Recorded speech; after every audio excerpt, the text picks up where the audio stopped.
मैंने हजारों प्रोफेशनल्स के साथ काम किया है। उसमें से कई इंटेलिजेंट, ब्रिलियंट और उनके अंदर काफ़ी पोटेंशियल होता है। लेकिन मैंने देखा कि बहुत लोगों का करियर जो है, जितनी उनके अंदर क्षमता रहती है उतने आगे तक नहीं बढ़ पाता है, वो कहीं कैप हो जाते हैं।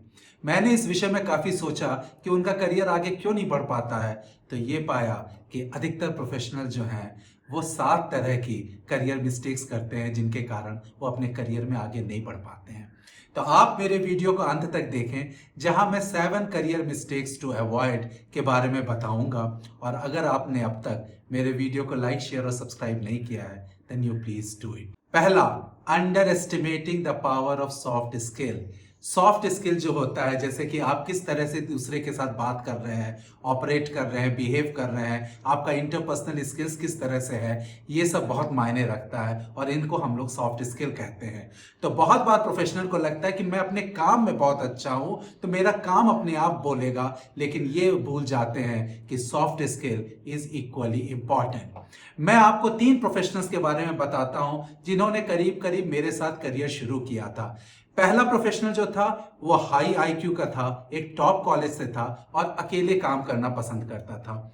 दूसरा प्रोफेशनल भी जो था वो टॉप कॉलेज से था, हाई आईक्यू का था, लेकिन उसका बड़ा पेसिमिस्टिक व्यू था वर्ल्ड का कि वो कंपनी ने मेरे साथ गलत किया, उस मेरे कलीग ने मेरे साथ गलत किया। और जो तीसरा था उसका आईक्यू गुड था, वो टॉप कॉलेज से नहीं था, लेकिन उसके अंदर इंटरपर्सनल स्किल्स काफ़ी अच्छी थी, उसका आर्ट ऑफ कन्वर्सेशन और उसने जो एक दूसरे के साथ इंटरेक्ट करना वो सब काफ़ी अच्छा था।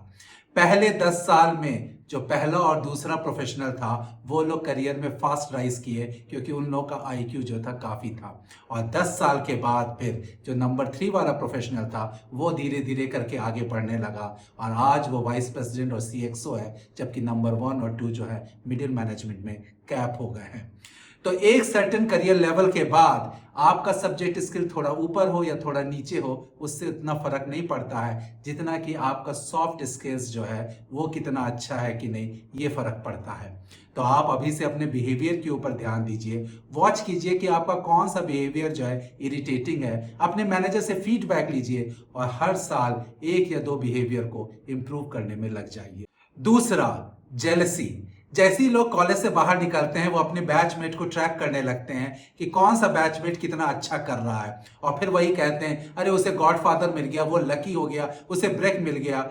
ये चीज करके आप अपना ही टाइम वेस्ट करते हैं। उससे अच्छा तो ये होगा कि आप उस प्रोफेशनल को कीनली ऑब्जर्व करें कि उसने क्या क्या करियर स्टेप्स लिए, उसके अंदर क्या स्ट्रेंथ है और उसने अपनी स्ट्रेंथ को किस तरह से अप्लाई किया जिससे कि वो अपने करियर में आगे बढ़ रहा है। वो सब सोच करके आप ये देखिए कि आपके अंदर क्या स्ट्रेंथ है, क्योंकि उसकी करियर जर्नी और आपकी करियर जर्नी दोनों एक साथ नहीं हो सकती, जबकि आप दोनों एक ही बैच से भी निकले हुए हों, क्योंकि आप अलग हैं और वो अलग है। तो आपको ये देखना होगा कि आपके अंदर क्या स्ट्रेंथ है और उस स्ट्रेंथ के हिसाब से आपने कौन सा करियर ऑप्शन लिया है और कौन सा रिस्क लिया है, और उस तरह से आप आगे बढ़िए। तीसरा, प्रीमेच्योर स्पेशलाइजेशन। इस सेंचुरी में सब लोग स्पेशलिस्ट बनना चाहते हैं, क्योंकि स्पेशलिस्ट का जो कंपनसेशन होता है वो जनरलिस्ट से काफी ज्यादा होता है। ये पिछली सेंचुरी में नहीं था, पिछले सेंचुरी में जर्नलिस्ट की काफी डिमांड रहती थी और जब उनको लगता था कि कोई एक स्पेसिफिक एरिया में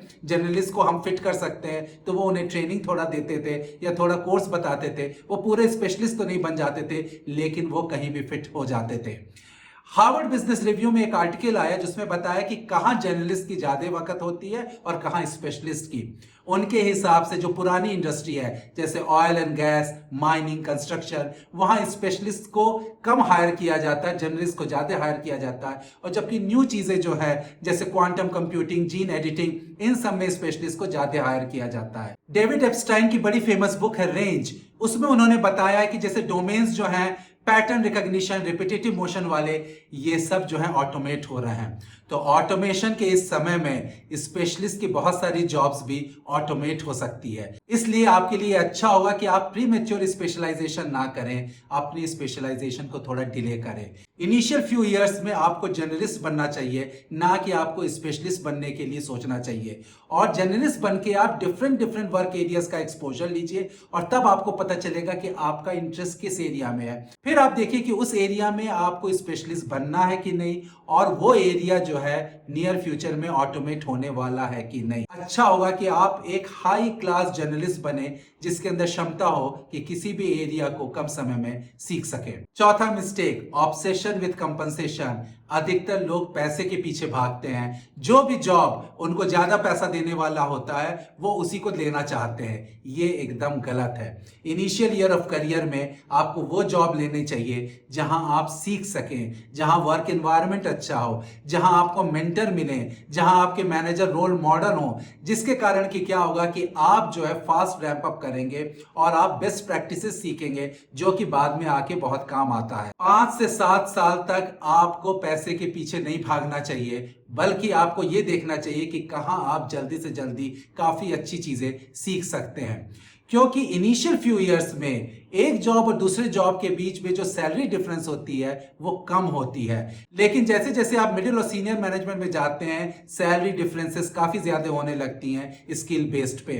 तो इनिशियल फ्यू इयर्स में आप कम सैलरी लेकर के भी काम कर सकते हैं, बशर्ते कि आप काफी कुछ सीखें, क्योंकि बाद में आपकी स्किल के कारण पैसा अपने आप आएगा। Fifth, lack of mobility. बहुत सारे लोग अपने कंफर्ट जोन में रहते हैं, जो काम दे दिया गया बस उसी काम में खुश रहते हैं। लेकिन अगर आपको करियर में राइज करना है तो आपको फ्लेक्सिबल होना चाहिए कि अगर मुझे शहर छोड़ना पड़े, अगर किसी शहर के अंदर ही दूसरे लोकेशन जाना पड़े, अगर मेरा कोई कलीग एब्सेंट है तो उसके बदले मैं काम कर सकूं, मैं वॉलंटियर ले सकूं, मैं एडिशनल रिस्पॉन्सिबिलिटी ले सकूं। ये सब तरह के एक्सपोजर जो है आपको एक कॉम्पिटिटिव एज देते हैं अपने करियर ग्रोथ के लिए। छठा मिस्टेक, कोई हॉबी ना होना। आप सोचते होंगे कि 24/7 काम करके आप बहुत अच्छा कर रहे हैं और आपका करियर राइज करेगा, लेकिन ऐसा नहीं होता है। हार्ड वर्किंग होना अलग बात है, इफेक्टिव वर्किंग होना एक अलग बात है।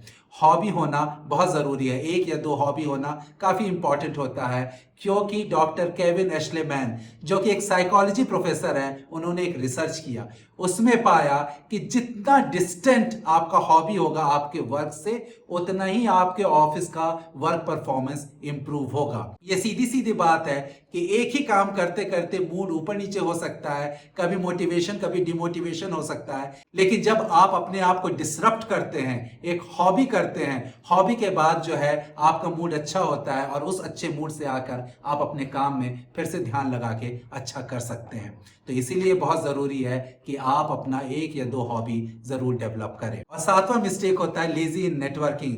बहुत सारे प्रोफेशनल्स बड़े सुस्त होते हैं नेटवर्किंग करने में, उनको लगता है इससे क्या फ़ायदा है। उनके कनेक्ट्स तो काफ़ी होते हैं लेकिन वो एक्टिव नहीं होते हैं, और जब उन्हें ज़रूरत होती है तब वो नेटवर्क जो है उन्हें फ़ायदा नहीं देता है। इसीलिए आपको एक एक्टिव नेटवर्क रखना चाहिए। एलुमनाई में एक्टिव रहिए, फॉर्मर कलीग्स के साथ एक्टिव रहिए, इंडस्ट्री फोरम और इवेंट्स में एक्टिव रहिए, और जैसा भी हो सके जहां भी आपको मौका मिले आप अपना नेटवर्क को एक्टिव रखिए, और ये आपके करियर ग्रोथ में फायदा करता है।